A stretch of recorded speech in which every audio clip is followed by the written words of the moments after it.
வணக்கம். சுரேஷ் நாயுடு பேசுகிறேன். இப்போ டிவி நிகழ்ச்சிகளில் வந்து பார்த்திங்கன்னா, விளம்பர நிகழ்ச்சிகளில் வந்து பார்த்திங்கன்னா, நிறைய பொருட்கள் விற்பாங்க. அதில் வந்து சில பொருள் விற்கிறாங்க. அதாவது எப்படின்னா, போதை விட்டுடுற மாதிரி எங்கக்கிட்ட மருந்து இருக்குது.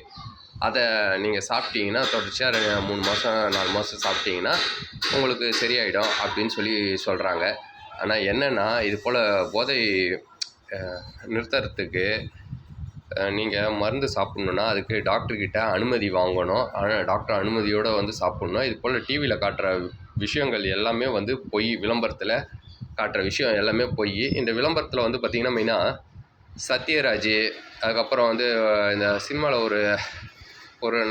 ஒரு நல்ல விஷயத்துலேயே ஒருத்தன் நடிப்பானே, அவன் பேர் என்னது, சமுத்திரக்கனி.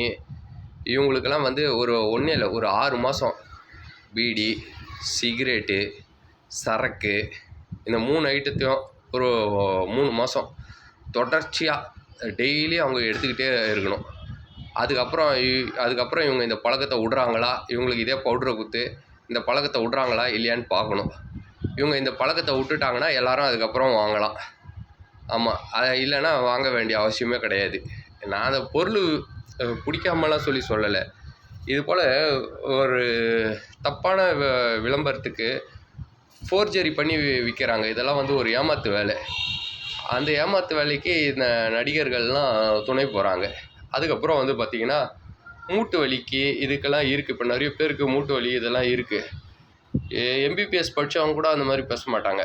இன்னொருத்தர் வந்து வயசானவர் தான், அவர் பேர் என்னன்னு தெரில, மூட்டு இப்படி அப்படிலாம் வந்து பண்ணி காட்டுவார். அந்த இது தேய்க்கும் போதே புகை வருதான்.